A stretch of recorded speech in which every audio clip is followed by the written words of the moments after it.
Eu escolhi ilustração porque eu gostava de imagens que contavam histórias. É isso. Não que as artes plásticas não contem histórias ou não sejam narrativas. Elas são. Mesmo quando elas recusam a narrativa, elas são narrativas, né? Talvez quando elas recusem a narrativa, elas sejam mais narrativas ainda.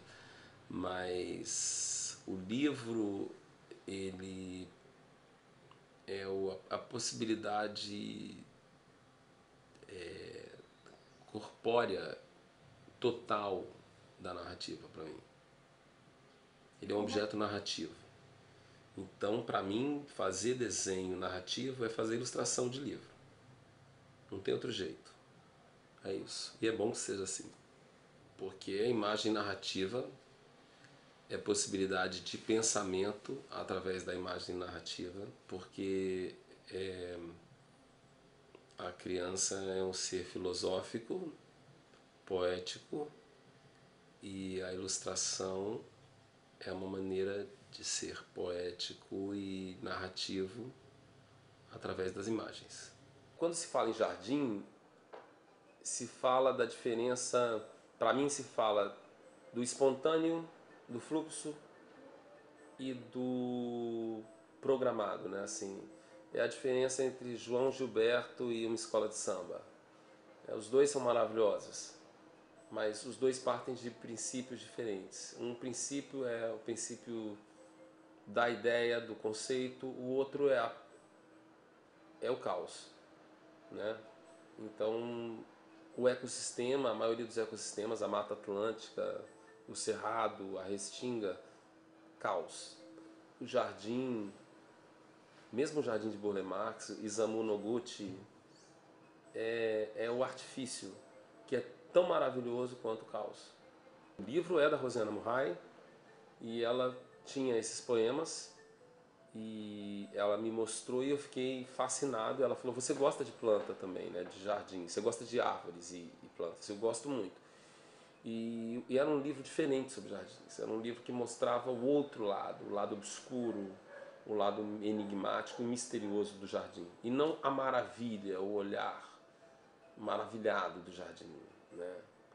Era um olhar diferente, era um jardim perigoso de se estar. E eu acho que a criança gosta disso. Maria Teresa tem a ver com dois momentos, assim, uma ida à Casa do Pontal, que foi uma pós-graduação instantânea na minha vida. Eu fui ver aquele museu e fiquei chocado, é maravilhoso e me veio uma exposição que eu vi quando era criança também de obras, principalmente das carrancas do mestre Guarani, que era um grande carranqueiro que não repetia carrancas e dava nome a elas. Elas têm que ser feitas numa única peça de madeira, senão não é carranca, né? E eles faziam não para espantar os espíritos, maus espíritos, eles faziam as carrancas para enfeitar o barco, para dar identidade ao barco. A ideia de atribuir uma função mágico-religiosa à carranca é de fora. Ele faz para ficar bonito. E a Maria Teresa é uma carranca que tem medo de maus espíritos. Então, ela vem disso, ela vem de entender isso, quer dizer, até que ponto a gente trata como uma coisa exótica, uma coisa que é nossa, quer dizer, o oposto do exótico, né?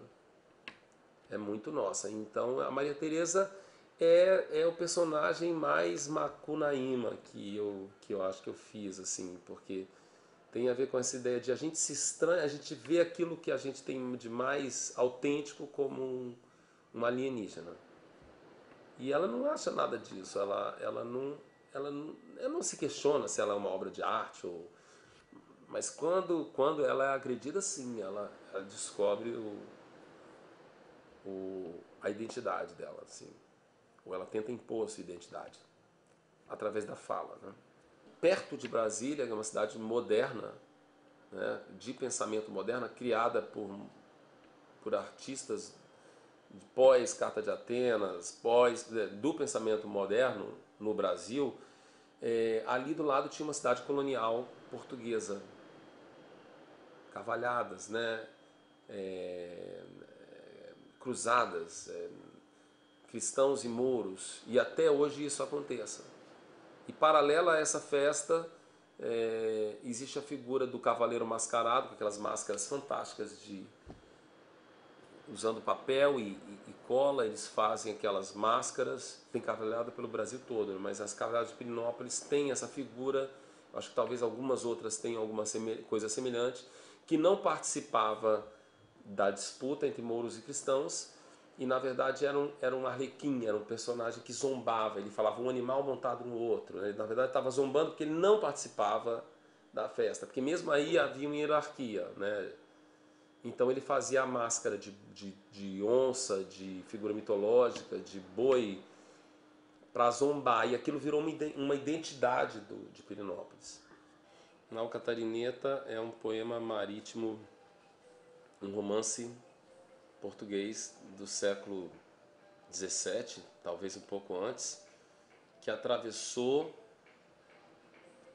fronteiras, que atravessou o oceano, o mar, o Oceano Atlântico, e chegou a todos os lugares em que se fala português, e se misturou com as tradições ancestrais desses lugares. Então, em cada lugar, a nau catarineta ela se miscigenou, misturou as suas histórias como o sangue português que já era misturado se misturou com outras tradições.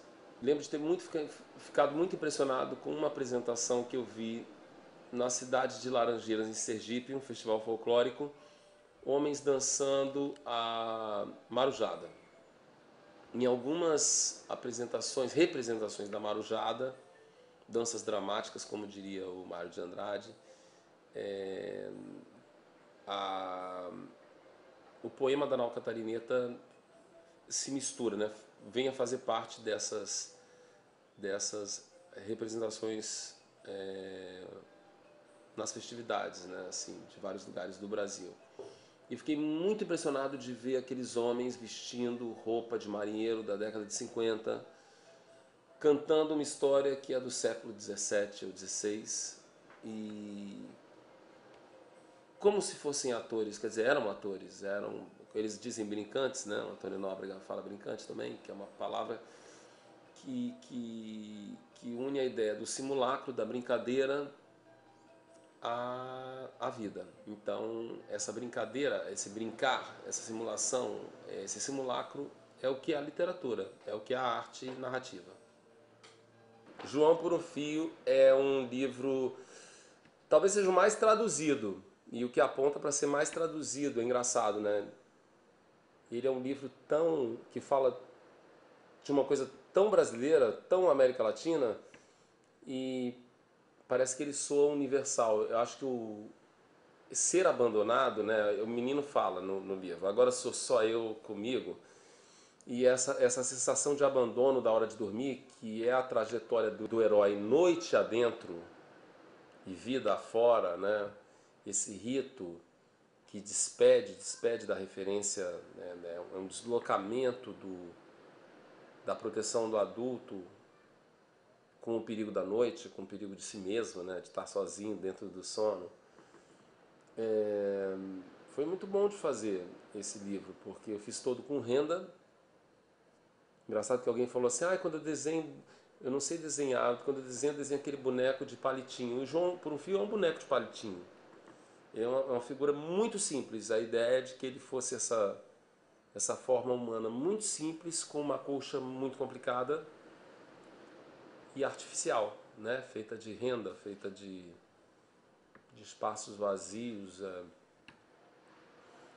que se desmancha, que se desfaz no ar. Mas ele mesmo inventa a própria música de niná, com as palavras ele refaz. Eu acho que é importante assim também essa coisa é um livro, é um menino, não é uma menina, é um livro masculino, que eu acho que serve para todo mundo. Mas mais do que uma coisa de gênero, eu achei bonito em algumas culturas da América Latina, em que as mulheres tecem e os homens saem para pescar, os homens tenham aprendido a tecer. O porquê que tecer a rede é uma atividade masculina. e ao mesmo tempo toda a história da renda estaria ligada ao universo feminino. Então eu acho que o legal do João por um Fio é que o gênero se desfaz, né, diante do medo. Eu acho que é um livro que as meninas também gostam de ler.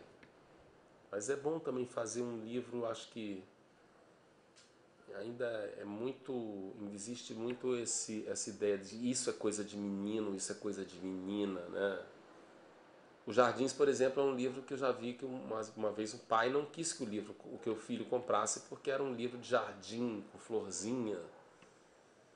E o João por um Fio é engraçado, que eu acho que o pai não pensa isso, mas ele tem toda essa tradição que vem da mãe, do feminino, que na verdade não é ligado a gênero, né?